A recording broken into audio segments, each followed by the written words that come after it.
gente, o Hot Talks de hoje veio na Sociedade Hípica Paulista encontrar Rodolfo Riscala, atleta de adestramento tradicional e para equestre que acabou de chegar de Tóquio.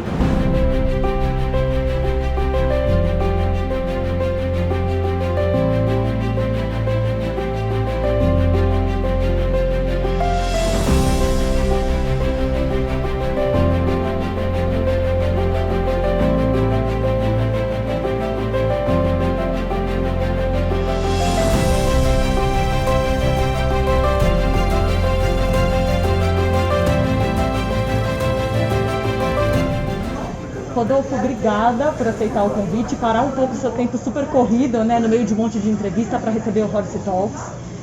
Seja muito bem-vindo ao Brasil e a São Paulo. E eu vim hoje, em nome do Hot Talks, contar a sua história de superação, né? Conta um pouco pra gente quando você começou a montar e o que você praticava inicialmente a modalidade. Primeiro, obrigado de me receber e estar falando com você, é sempre um prazer. E eu comecei quando eu tinha, acho que uns 6 anos, na Hípica Santo Amaro. Minha mãe sempre foi sócia lá, ela já dava aula, e aí ela queria, lógico que queria que o filho dela montasse. E aí eu comecei com volteio, e aí depois logo passei para pônei, e aí minha mãe, ela preferiu que eu fizesse adestramento no começo, mas mais para aprender a montar direito. Se eu quisesse saltar ou fazer outra coisa depois eu podia. Mas aí você acaba competindo, acaba fazendo, aí você faz mirim, júnior, os cavaleiros, aí vai indo e acabei sempre seguindo essa linha do adestramento mesmo. E depois de vários anos, né, fazendo adestramento e uma história de sucesso, um imprevisto na sua carreira. Conta pra gente o que aconteceu. Em 2015, em agosto de 2015, eu já estava morando na Europa. Eu vim pra cá porque meu pai faleceu e eu fiquei doente, peguei uma meningite bacteriana e por causa dessa meningite bacteriana eu tive que ser amputado das 2 pernas abaixo do joelho, né, nível tibial, e as minhas mãos, parte da mão esquerda, parte da mão direita. E aí era aquela coisa de você reaprender, recomeçar, enfim, né? Então isso foi uma fase meio complicada. Uma fase bastante difícil, e você já botou uma meta logo saindo do hospital. Que meta foi essa? Quando eu fiquei doente, ia ser o início do processo seletivo para as Olimpíadas do Rio, né? Que eu acho que como você, sendo brasileiro, você tem esse sonho de montar as Olimpíadas, montando as Olimpíadas no Rio, no seu país ainda, melhor ainda. E eu tinha 2 cavalos para tentar essas vagas, ia começar em agosto, justamente foi o mês que eu fiquei doente. E quando eu comecei a melhorar um pouco, a primeira coisa que a gente falou, e se eu fizesse a Paralimpíada, já que é a situação hoje em dia, vai ser no Rio, quem sabe se dá certo, não sei o quê. Aí foi aquela correria de conseguir um cavalo emprestado, porque também ninguém queria muito emprestar cavalo, porque tinha aquela coisa de, o cara tava morrendo há 2 meses atrás, 3 meses atrás, agora ele quer ir para as Paralimpíadas. Me achavam louco, né? Mas eu tive uns super amigos na França que me ajudaram e a gente conseguiu devagarinho, foi fazendo e classifiquei para ir para as Paralimpíadas do Rio de Janeiro. E conta pra gente como foi seu resultado. Aliás, pra você foi tudo novo, né? Porque apesar de ter o cavalo, pra você foi uma dificuldade a mais, né? Porque agora com as pernas amputadas, com próteses, sem os dedos. Como que foi essa dificuldade e como foi a sua superação lá no Rio de Janeiro? Olha, lá no Rio foi tudo muito especial, porque tinha acabado de acontecer tudo isso. O Rio de Janeiro foi há menos de 1 ano de eu ter ficado doente.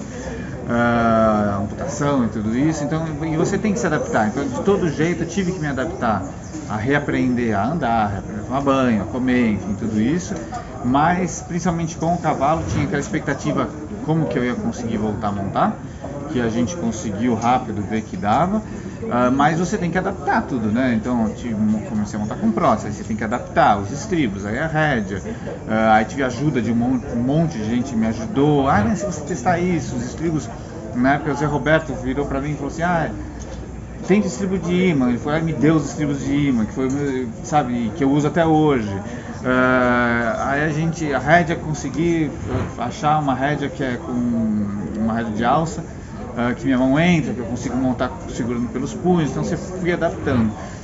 Hoje em dia, lógico que eu já conheço tudo isso, mas na época foi tudo meio correndo, porque quando eu comecei as minhas primeiras provas seletivas, eu ainda estava no hospital de recuperação para fazer as próteses e tudo, de reabilitação.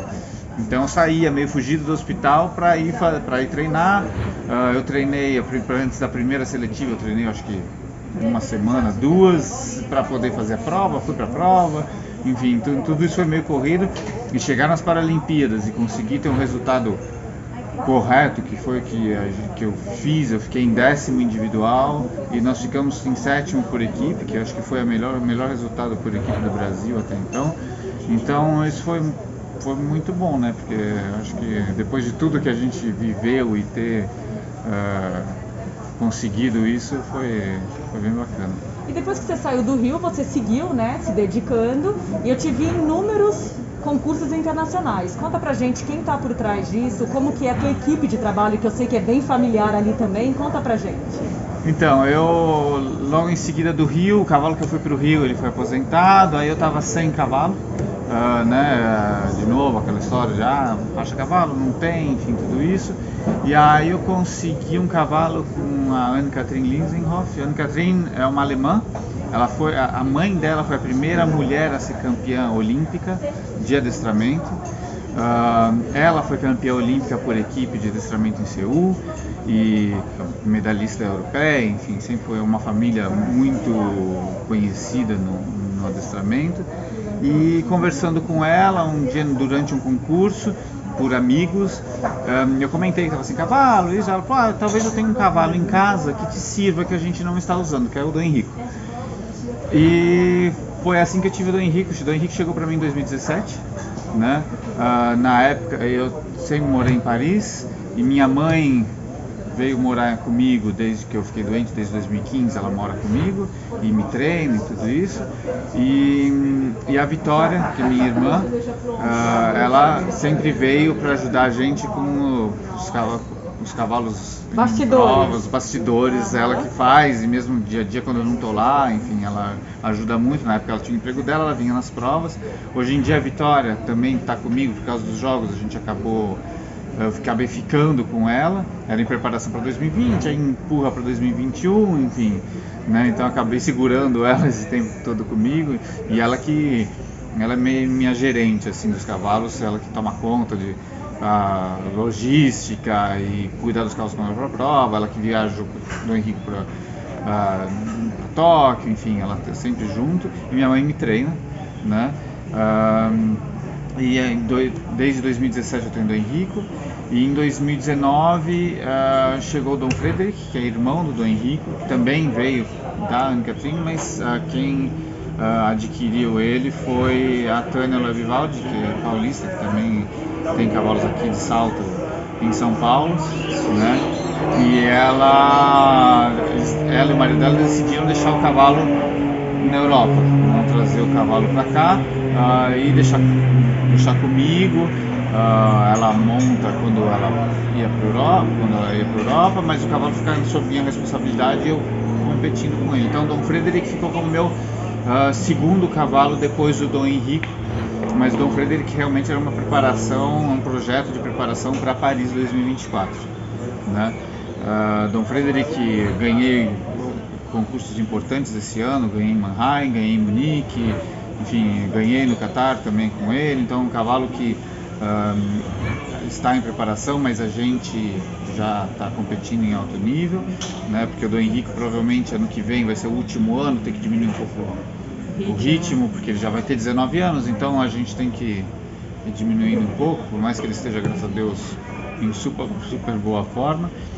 E há um ano atrás a Tânia também adquiriu uma égua chamada Divete, e essa égua na realidade é uma égua que também seria para a Tânia, que também eles decidiram deixar comigo lá em vez de trazer para o Brasil. E é uma égua que na realidade ela é jovem e ela não tinha uma experiência de competições muito grande, mas tinha um potencial muito grande. Então a gente decidiu ter ela para preparar para o Grande Prêmio, né? Para a Tóquio era muito em cima da hora, não tinha como preparar, e mesmo para mim eu estava 100% focado nas Paralimpíadas, que tinha realmente chance de medalha, mas a gente decidiu mudar todos os cavalos para a Alemanha. Hoje em dia eu tenho todos os 3 cavalos na Alemanha, e a gente também se mudou inteiro, todos para a Alemanha. Eu vou para Paris só para trabalhar às vezes no escritório, mas com essa história de pandemia eu posso trabalhar de casa, então isso me ajudou na realidade. E eu treino com um treinador que chama Holger Finken, e o Holger, ele era quem treinou desde sempre o Dom Frederick.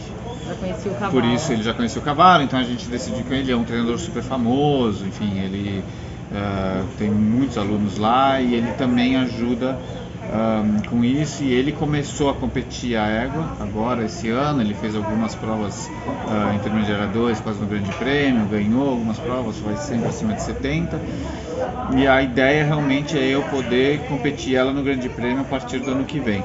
E Rodolfo, conta pra gente, antes de falar de uma novidade da modalidade que você vai fazer, me conta de Tóquio, né? Foi um desafio e você saiu de lá como um vencedor. Não, Tóquio foi o máximo. Eu acho que Tóquio a gente preparou, foi difícil porque eu tinha aquela expectativa já se ia ter, se não ia ter. Aí depois todas as provas que a gente programava, às vezes elas eram canceladas ou mudavam de data, não calhava de poder ir, enfim, tinha uma história de quarentena, a gente tinha provas programadas na Inglaterra que eu não pude ir para preparar logo antes dos jogos, enfim. Mas, graças a Deus, deu tudo certo, e apesar de ser um período um pouco difícil, porque você tem que preparar para estar da melhor maneira possível, no melhor da sua performance possível naquela hora, naquele dia, mas antes a gente tem toda uma viagem, tem toda uma logística, né? Então os cavalos tiveram que ir para Aachen para fazer uma quarentena de 8, 9 dias em Aachen antes de viajar. Então já muda para cavalo, né? Não é todas essas mudanças não é o mais fácil. Então para eles já tiveram essa mudança de uma semana, e aí em seguida para Tóquio, que também em Tóquio nós chegamos praticamente 7 dias antes do primeiro dia de prova, né? Então também é um período longo antes de começar. E para mim, além de tudo,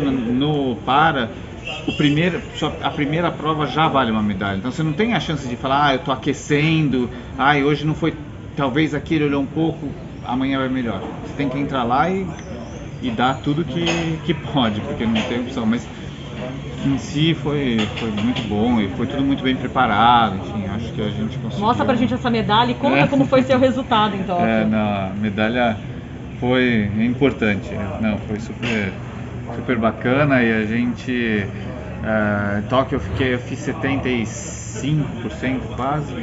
Eu acho que de todo jeito de conseguir estar entre os melhores do mundo, que a gente conseguiu estar lá, foi super bacana. A gente está super feliz porque é tanto trabalho, né, para chegar lá, é tanto investimento, acho que investimento financeiro, investimento de todo mundo em torno, todo mundo que apoia, todos os proprietários. Tem o proprietário do Henrico, a Tânia, que ajuda com os outros cavalos, que também foi uma preparação para Tóquio, que eu pude, para estar nesse alto nível, conseguir fazer esse tipo de performance. Eu tinha que aparecer, mas você não pode fazer todas essas provas com um cavalo só. Então não aguenta, você tem que ter mais de um cavalo, não tem como você. E eu tive a sorte de ter o Dom Frederick também. Então eu acho que a gente conseguiu preparar da melhor maneira possível e chegar lá com as chances de dar errado eram muito pequenas, então a gente conseguiu isso e a gente ficou bem feliz. Com certeza, a felicidade não é só sua, né? Todos nós, paulistas e brasileiros que acompanhamos a sua trajetória, é emocionante te ver nas pistas, e é sempre uma superação, independente do resultado. E Rodolfo, você agora está voltando para a modalidade adestramento. Além do par equestre, você vai competir também na modalidade adestramento? Eu desde que eu tenho do Henrico, eu sempre competi no convencional, né, no adestramento desde 2017. Eu faço o Small Tour com ele, São Jorge, Terum, eu competi, classifiquei em vários, competi em segundo no CDI sempre internacional, segundo no CDI de Nice, na França, no Le Mans, no Luxemburgo, Holanda, Alemanha, enfim, competi nos maiores concursos que a gente tem na Europa, com o Dom Henrico, né? No Dom Frederick também, eu fiz algumas provas São Jorge Terum com ele. Acabei de voltar de Arren agora, que eu consegui fazer um convite para fazer Arren, que conhece um pouco, sabe que não é fácil assim, e não é para qualquer um, e consegui, eu acho que depois das Olimpíadas montar Arren é muito bacana, e tem essa égua, né, a Divete, que a gente estava preparando, como eu falei, preparando para o Grande Prêmio, e a ideia realmente é eu poder, ano que vem, começar a fazer as provas do Grande Prêmio. Depende de como as coisas vão se alinhar e como vai estar dando tudo certo. A ideia é realmente poder fazer o Grande Prêmio, porque no meu projeto, assim, que a gente sempre quer um pouquinho a mais, se com ela eu conseguir classificar para a equipe do Mundial, do adestramento convencional e do adestramento para equestre, poder fazer os dois, que é tudo na Dinamarca, na mesma semana, então é uma logística mais fácil, e depois poder fazer Paris, os Jogos Olímpicos e os Jogos Paralímpicos. Isso eu acho que é o que a gente está buscando. E, ok, se eu não conseguir ir para Paris, mas esteja pelo menos, mas é um projeto que eu tenho de fazer. Eu queria terminar esse Horse Talks com você deixando uma mensagem para o nosso público de superação, né? Porque sempre você está buscando mais, né? Então, assim, para você o céu é o limite. Então, deixa uma mensagem para quem está começando a montar, para quem está nos assistindo, de superação, até onde pode ir a vontade do ser humano. Acho que a vontade do ser humano, primeiro, você se impõe o seu limite. Se você se impõe limite, esse vai ser o seu limite. Se você não se impõe limite nenhum, acho que você pode ultrapassar sempre o que você já está fazendo. Então, acho que o que eu posso deixar como mensagem é realmente não se ponha limite. E a gente tem que se adaptar, né? Eu acho que a maior prova que tive, isso foi tudo que aconteceu na minha vida. E mesmo agora, para ir para Tóquio, a gente teve que se adaptar por causa da pandemia, enfim. É uma grande adaptação, e você ter essa habilidade de se adaptar e não se impor limites de conseguir fazer as coisas e ter resultado, é quando você consegue chegar onde você quer. Rodolfo, muito obrigada por contar um pouco da sua história e dividir conosco esses momentos de alegria que você sempre dá para nós do Brasil. E eu queria agradecer a presença de todos aqui no Horse Talks e dizer que a gente volta na próxima semana com mais uma história.